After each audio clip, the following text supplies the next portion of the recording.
somali.com.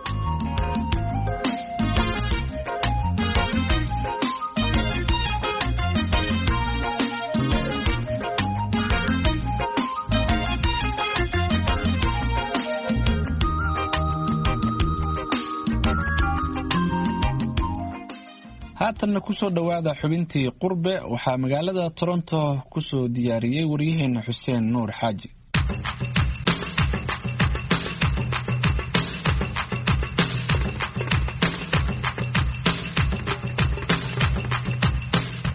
kulanti wacan dhageystayaal mar kale ku soo dhawaada barnaamijka qurbe oo toddobaadkan aan ku soo qaadanayno wacyigelinta Soomaalida Canada gaar ahaan gobolka Ontario ee ku saabsan xanuunka coronavirus iyo in Soomaalidu ay yihiin kuwa ka warhaya khatarta uu leeyahay cudurkan. xanuunka COVID-19 ee uu keeno coronavirus wuxuu ku dhacay dalkan Canada 5,567 qof halka gobolka Ontario oo kaliya uu haleelay 1,144 qof. ilaa hadda waxa uu dhintay COVID-19 dalkan 55 qof. tirada dadka laga helayo coronavirus iyo kuwa u dhimanaya ayaa saacad walba kordhi karta. dowladda iyo hay'adaha caafimaadka ayaa si joogto ah dadka u siinaya talooyin si loo yareeyo faafista coronavirus, balse dad badan ayaa u dhaqmaya sidii weli inaysan fariintaasi gaarin. haddaba waa sidee wacyiga Soomaalida ee ku aadan xanuunkan coronavirus? mase yihiin kuwa si dhab ah u qaadanaya talooyinka joogtada u soo gaaraya? Sheekh Abuukar Sheekh Xuseen, maamulaha masjidka Khalid bin Waliid ee magaalada Toronto, ayaa marka hore barnaamijka qurbe uga waramaya wacyigelinta ay wadaan culimada iyo shakhsiyaadka kale ee Soomaalida ee ku aadan xanuunka coronavirus. alxamdulilah rabbil caalamiin wasalaatu wasalaamu calaa nabiyina Muhammad wa ala alihi wa sahbihi wasallam. xuseen waa mahadsantahay. runtii wacyigelinta waan wadnaa.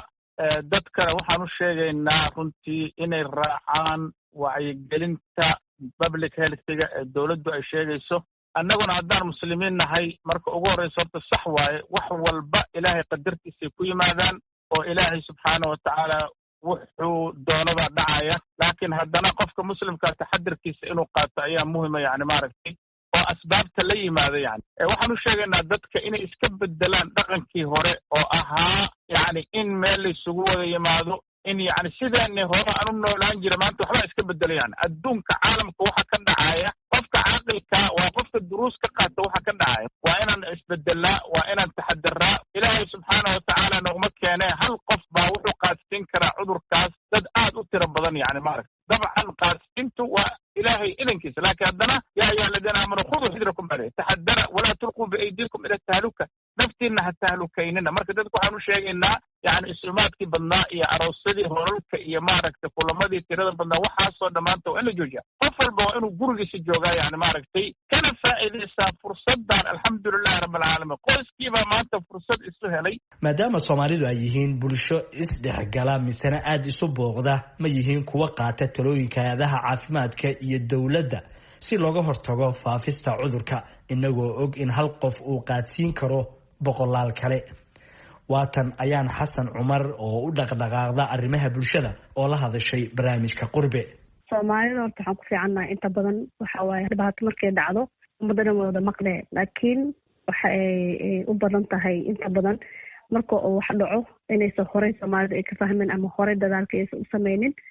coronavirus markuu dhacay anaga xataa markii shaqadana laga xiray waxayna la ahayd wax oo dheel amale ama wax oo ummadda aysan rumaysnayn. even though oo prime ministerka uu ku dhawaaqay social distancing, weli waxaa umalaysa dadkii inaysan fahminin, ay banaanada iska maraayeen, ay iska socdeen, ilmihii xataa ay iska socdeen. Soomaalidana waxaa umalaysaa weli inaysan fahmin, weli waa isku tegayaan. dad xataa waxaa jiro oo dadkii balwada lahaa oo xataa ayagana weli xaafadaha isugu tegaya oo fahamsanayn.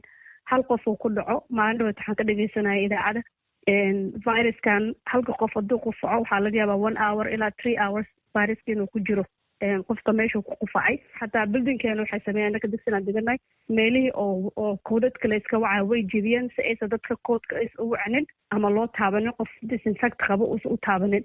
albaabka ayaa la furay marka qof walba albaabku kasoo gala. Yaasiin Abikar Cali oo ah wariye degan magaalada Toronto ayaa la qaba ayaan Xasan in Soomaali badan aysan weli fahansanayn halista cudurka coronavirus, isagoo xusay in haddii aanan la samayn wacyigelin ballaaran ay dhici karto in cudurka uu ku dhaco Soomaali badan si lamida kuwa degan dalalka qaar ee Yurub. xuseen runtii waxaa marmag doontaa in inta badan Soomaalida ku nool dalkan aysan si buuxda ugu baraarugsanayn dhibta leexaad kale uu leeyahay cudurkan coronavirus-ka. waxaa jirta in hay'adaha caafimaadka ay maalin walba dadka ku wacyigeliyaan in dadka ay kala fogaadaan oo isku jirsadaan ilaa iyo 6 feet, in aan gacmaha la isku salaamin, in gacmaha la iska dhaqo 20 daqiiqo kasta, in guryaha lagu nagaado oo aan banaanka loo bixin. inta uu jira xilligan dhibta badan ee uu faafiyo cudurkan in la joojiyo isbooqashada ama qaraabo salaanka naftigeeda in la joojiyo. dabcan ayadoo intaasoo wacyigelin ah maalin walba loo sheegay shacabka ku nool dalkan ayaa haddana waxaad arkaysaa Soomaali badan oo meelaha qaar raxan u taagan oo hoos isaga jira, ayagoo weli gacmaha iska salaamaya, ayagoo weliba mataqaanaa mararka qaar guryaha isugu tagayo, guryaha isku booqanaya. runtii taasi waa nasiib darro in aan la dhegaysan awaamiirta ee maalin walba ay bixinayaan hay'adaha caafimaadka ee dalkan. run ahaantii haddii aan la qaadan oo la iska dhiga tiro awaamiirta iyo wacyigelinta ay bixinayaan hay'adaha caafimaadka, waxaa dhici karta in cudurkan uu dhibaato baaxadda u geysto shacabka Soomaaliyeed ee ku nool dalkan, sida uu haddaba dhibaato baan ugu hayo kuwa ku nool dalalka Yurub. cudurkan coronavirus waxaa la sheegay in inkastoo uu qof walba ku dhici karo, in haddana dadka da'da ah ay aada ugu nugul yihiin.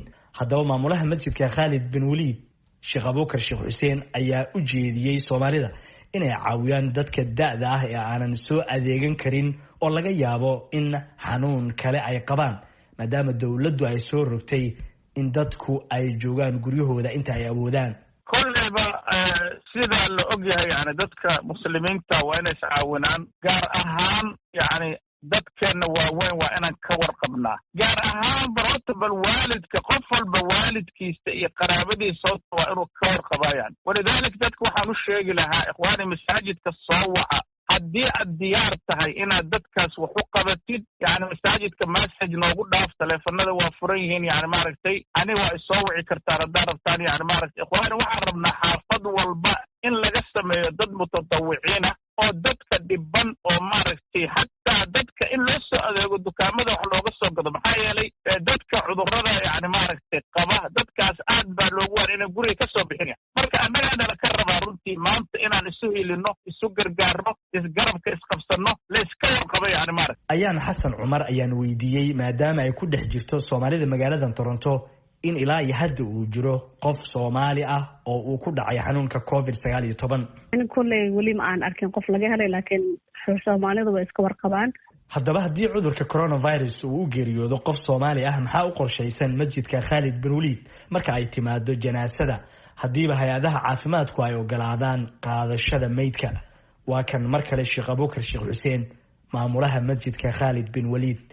horta waxaa jirta dhakhaatiir muslimiina oo runtii isu yimid oo guidance bixiyey haddii qof uu dhintay yani maaragtay.